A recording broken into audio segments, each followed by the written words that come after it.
وہ میں اکثر خلا کا واقعہ بیان کرتا ہوں نا. دور نبوی میں خلا ہوا تھا.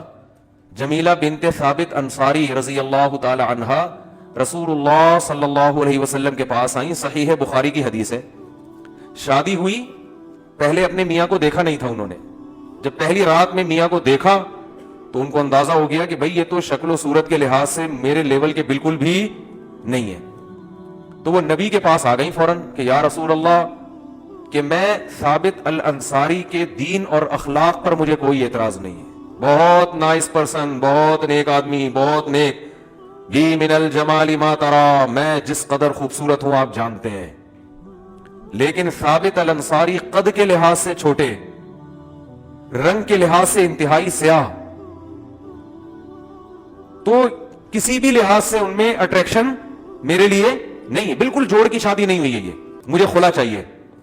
مجھے کیا چاہیے؟ خلا. خلا کا مطلب شوہر سے طلاق. خلا کا مطلب وہ نہیں ہوتا جو آج کل عدالتوں نے بنا دیا ہے کہ اور عدالت خود سے کچھ دے دے.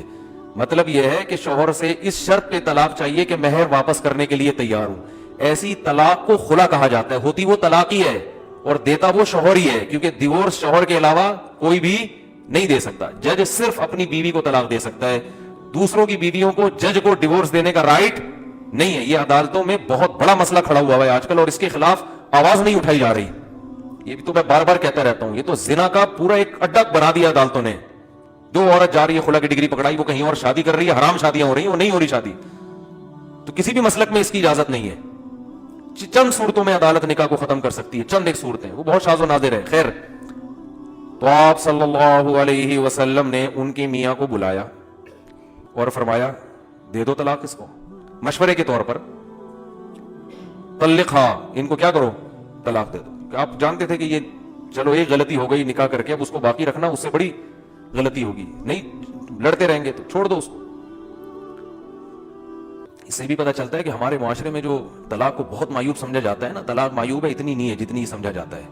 نہیں, یہ سر پٹول رہے ہیں تو چھوڑو یار, تمیز سے علیحدگی اختیار کر دو. اتنا زیادہ نہیں, ہندوؤں کی طرح نہیں ہے کہ آسمانوں پہ جوڑے بنتے ہیں تو وہ ایلفی سے چپک گئے ہیں. حقیقت ہے یہ تو ہندو عیسائیوں کی باتیں ہیں جو گراؤنڈ ریئلٹی سے ہٹ کر ہوتی ہیں کہ جوڑے آسمانوں پہ بنتے ہیں, وہ بن گئے. جوڑے آسمانوں پہ بنتے ہیں, ٹوٹتے بھی آسمانوں پہ ہی ہیں. وہ ٹوٹنا بھی آسمان پہ ہی لکھا ہوا ہوتا ہے کہ یہ نہیں چلیں گے تو چلو بھائی تمیز سے الگ ہو جاؤ. ایسا نہ ہو جا کے بلا وجہ الگ ہو جائیں. یعنی ایک حد ہوتی ہے برداشت کی. کیا ہوتی ہے؟ ایک حد ہوتی ہے. میرے سامنے ایک دفعہ ایک میاں بیوی کا کیس آیا, تو وہ کیس میں یہ نوعیت تھی کہ بہت زیادہ ان کے پھڈے ہو رہے تھے نا. خیر, ہم نے صلح و صفائی کرا دی. میرے ساتھ کوئی پینل بھی تھا علماء کا, تو ہمیں اندازہ ہوا کہ یہاں غلطی بیوی کی ہے, عورت کی غلطی ہے. وہ بہت شرارتیں کر رہی تھی. بعض دفعہ مرد کی غلطی ہوتی, بعض دفعہ عورت کی. یہاں اس کیس میں عورت کی غلطی تھی, بہت شرارت کر رہی تھی. تو جب ان کا صلح ہوا نا, تو پھر صلح میں یہ طے ہوا کہ اب یہ جیسی بھی ہے, جس طرح بھی ہے, شوہر کو برداشت کرنا پڑے گا. یعنی آئندہ یہ کبھی بھی زندگی میں ڈیورس نہیں دے گا. اس شرط پہ ہم لڑکی کو بھیج رہے ہیں. لڑکی والوں نے کہا کہ جو ہے جیسی ہے برداشت کرنا پڑے گا. تو لڑکا لکھ کے دینے لگا, ہاں جو ہے جیسی ہے. میں نے کہا بھائی کیا مطلب جو ہے جیسی ہے, یہ کیا بات ہے؟ گھر جوڑنے کے لیے ایسی شرط لکھوا دینا کہ جو بعد میں افورڈ ہی نہ کر سکو. آپ بولو میں برداشت کروں گا جس حد تک برداشت کر سکا, بات بات پہ نہ ڈیورس کی دھمکی دوں گا نہ کوئی اور ایسی, لیکن ایک لمٹ ہے. اس لمٹ کو اگر کراس کیا تو نہیں چلے گا. بس خام خواہ کی نہیں, بلا وجہ کی فضول قسم کی باتیں کہ نہیں بھی جو ہے جیسے ہیں بس. نہیں, جو ہے جیسا ہے کیوں بھائی, جو ہے جیسا ہے کیوں؟ دنیا میں کہیں بھی ایسا نہیں ہوتا. آپ اپنی دکان میں ملازم رکھو, ملازم کیا جو جیسے رہوں گا بس مجھے برداشت کرنا پڑے گا. آپ بولے گا بھائی میرا کاروبار کا بیڑا غرق ہو جائے گا. جیسے تو مطلب تو یہاں بیٹھ کر سٹا بھی پی سکتا ہے, تو چرس کی دکان بھی بنا سکتا ہے اس کو, ٹھیک ہے کچھ چیزیں برداشت کر لوں گا, کچھ تمہیں بھی برداشت کرنی پڑے گی. تو اسی طرح مرد کا معاملہ بھی ہے, جو میں بار بار ان مضامین کو ریپیٹ اس لیے کرتا ہوں کہ کھوپڑی میں بیٹھ نہیں رہے ہیں یہ. تو اسی طرح شوہر بھی برا ہے, ہم عورتوں کو کہتے ہیں برداشت کرو, لیکن اس کی بھی کیا ہے, یہ نہیں کہ جتنا بھی برا ہو بس گھر جوڑنا ہے. اصل میں تو گھر محبتی سے چلتے ہیں, ایک دوسرے کو جب تک برداشت نہیں کرو گے تو گھر نہیں چلتے. ٹھیک ہے برداشت نہیں کرو گے نہیں چلتے, لیکن برداشت کی بھی ایک لمٹ ہے. کیوں برداشت کریں حد سے زیادہ, کیوں برداشت کریں بھائی؟ کیوں شادی ہم نے برداشت کرنے کے لیے تھوڑی کی ہے, سکون کے لیے کی ہے نا. تو ٹھیک ہے اس سکون میں کچھ چیزیں, ہر دنیا کی ہر نعمت میں کچھ فالٹ بھی ہوتے ہیں, لیکن ہر چیز کی یہ کیا ہوتی ہے, حد ہوتی ہے. اس حد سے آگے میں تو کم از کم برداشت نہیں کر سکوں گا بھائی جو میں دوسروں کو کیا ایسی ترغیب دوں. ایک چیز لمٹ ہوتی ہے نا, ایک لمٹ کے بعد آدمی کی کھوپڑی گھومنا شروع. کہتے ہیں بھائی وہ میرے پاس آتے ہیں کہ صبح شام کہ بیگم صاحب یہ بھی نہیں کرتی، یہ بھی نہیں کرتی، یہ بھی نہیں کرتی، یہ بھی نہیں کرتی، یہ بات بھی نہیں مانتی، جب چاہیں پرس اٹھا کے گھر سے باہر بھی چلی جاتی ہیں، نہ ابا کی خدمت نہ اماں کی خدمت، کچھ بھی نہیں مان رہی، ایک کسی چیز میں شوہر کو فالو نہیں کر رہی. میں کہتا ہوں بھائی جان چھڑاؤ، تم نے اگر خالی ثواب کے لیے کسی عورت پہ خرچ کرنا ہے تو عیدی سینٹر میں بہت ساری بیوہ عورتیں ہیں جن کو تم جا کے کھلا دیا کرو، جب کسی کام کی نہیں ہے. اسی طرح میاں بھی اگر وہ خرچہ نہیں اٹھا رہا، گھر کا کرایہ بھی نہیں دے رہا، بچوں کے اسکول کی فیسیں بھی نہیں دے رہا، علاج معالجے کے پیسے بھی نہیں دے رہا، میاں فوراً سے پہلے بدل لو بھائی. ہم تو یہی کہتے ہیں لوگوں، ایسے میاں کی اطاعت کر کے خام خواہ میں اگر ثواب ہی حاصل کرنا ہے تو اتنی خدمت اپنے ابا کی کر کے، وہ بھی تو ثواب ہے نا. رہنے تو نہیں سمجھ میں آ رہا تو رہنے تو خام خواہ میں پھلترو کی طرح ایک بندے کا نام اپنے ساتھ لگانے کا، جب وہ کوئی سرے سے کوئی حقوق ہی ادا نہیں کر رہا ہے تو پھلترو کی طرح نہیں چیزیں چپک جاتی ہیں آپ کے ساتھ. دیکھا ہوگا نا پھلترو، پتہ ہے کسے کہتے ہیں؟ بعض دفعہ یہ ہوتا ہے، اب تو یہ چیزیں ختم، بچپن میں چیزیں نظر آتی تھیں، جیسے سردیوں میں نا چیزیں چپک جاتی ہیں تو اون جو سویٹر بن رہی ہوتی تھی نا خواتین گھر میں، تو بعض دفعہ اون چپک گیا کپڑے سے، اب وہ دھاگے کی طرح جا رہا ہے، آدمی یوں کر رہا ہے تو شلوار سے چپک گیا، ادھر سے ہٹا رہا ہے اس والے پہ چپک گیا، تو اکثر وہ قمیص کے پیچھے چپکتا تھا، وہ نظر نہیں آتا تھا، پھر تو وہ چپکا رہ جاتا تھا. تو لوگ کہتے تھے کیا یار پھلترو لگا لی کے ساتھ میں، جہاں جا رہے ہیں ساتھ ساتھ یہ.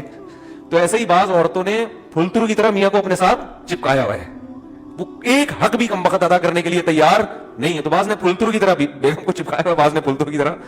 تو ایک حد ہے برداشت کی بھی. اس کے بعد پھر قرآن کیا کہتا ہے تمیز سے علیحدگی. تو مجھے ڈر یہ لگتا ہے ایسی باتوں سے خام خواہ کی علیحدگیاں نہ شروع ہو جائیں، یہ بھی بہت ڈر لگ رہا ہوتا ہے. سائیڈ افیکٹ بھی بہت ہوتے ہیں اس طرح برملا بات کرنے کے. لوگ بلا وجہ زندگی گزار رہے ہوتے ہیں، برداشت کر کے خام خواہ علیحدہ نہ ہو جائیں. تو وہ برداشت اصل ہے لیکن ایک حد تک. اور حد جو میں لوگوں کو بیان کرتا ہوں، شوہر اتنا خراب ہو جائے کہ عورت ذہنی مریضہ بننا شروع ہو جائے، ڈپریشن کی گولیاں کھانا شروع کر دے، تو بس یہ لمٹ کراس ہو گئی ہے. اب کیا ہے، اسٹریس اتنی ہے کہ گولیوں پہ آ گئی ہے. اگر بیوی ساس نے بہو کو اتنی ٹینشن دی ہے کہ اب بہو صاحبہ ڈپریشن کی گولیوں پہ آ گئی ہیں، تو بھائی اب کیا ہونا چاہیے، یہ بہت ہو گئی. کیونکہ اس کی وجہ یہ ہے کہ اب غلطی جس کی بھی ہو، لیکن اب یہ حدود اللہ پر قائم بولو نا نہیں رہ سکتے. اب غلطی میں پڑھنا کہ کس کی غلطی تھی، جس کی بھی تھی، بہرحال نقصان تو اس کا ہو گیا نا، تو کیا فائدہ بھائی. میاں کو سمجھانا چاہیے جان چھوڑاؤ، چھوڑ دو اس کو، بشرطے کہ عورت راضی ہو. راضی نہیں ہے تو پھر تو وہ اور سے زیادہ بڑی ٹینشن. دو گولیاں کھا رہی ہے، پتہ چلا طلاق کے بعد 4 گولیاں کھا رہی ہے بیٹھ کے. تو مرد اگر اتنا خراب ہے نا کہ عورت اسٹریس میں آ گئی، ڈپریشن میں آ گئی ہے، تو پھر میری رائے یہ ہے کہ صحت پہلے ہے میاں. کیونکہ تھوڑے دن میں یہ پاگل جب ایک دفعہ اسٹریس اور ڈپریشن کی گولیوں پہ آ جائے نا اور اصل حل نہ کیا جائے اس اسٹریس کا، تو پھر یہ گولیوں کی تعداد بڑھتی ہی ہے، کم نہیں ہوتی. اور پھر یہ پاگل ہی ہو کے مرے گی بیچاری. حقیقت بتا رہا ہوں میں، یہ پھر پاگل ہونے کے علاوہ اس کا کوئی انجام نہیں ہے. تو پاگل ہونے سے پہلے الگ کر دیا جائے، یہ زیادہ بہتر ہے. آدمی ڈپریشن میں نہیں آتا، آدمی اگر ڈپریشن میں نہیں آتا، وہ اس کی وجہ یہ ہے کہ وہ جو اگر بیوی الٹی سیدھی بھی مل جائے نا، وہ گھر سے باہر نکل جاتا ہے، بھاگ جاتا ہے وہ گھر سے. وہ بیچاری کہاں بھاگ کے جائے گی نا، پھر وہ جا کے دوستوں میں نکال دیتا ہے. بہت سارے آپشن. مرد اتنی جلدی گھریلو حالات کی وجہ سے ڈپریشن میں نہیں آتا، سمجھ رہے ہو. تو اس کے اصول کچھ اور ہیں، ٹھیک ہے.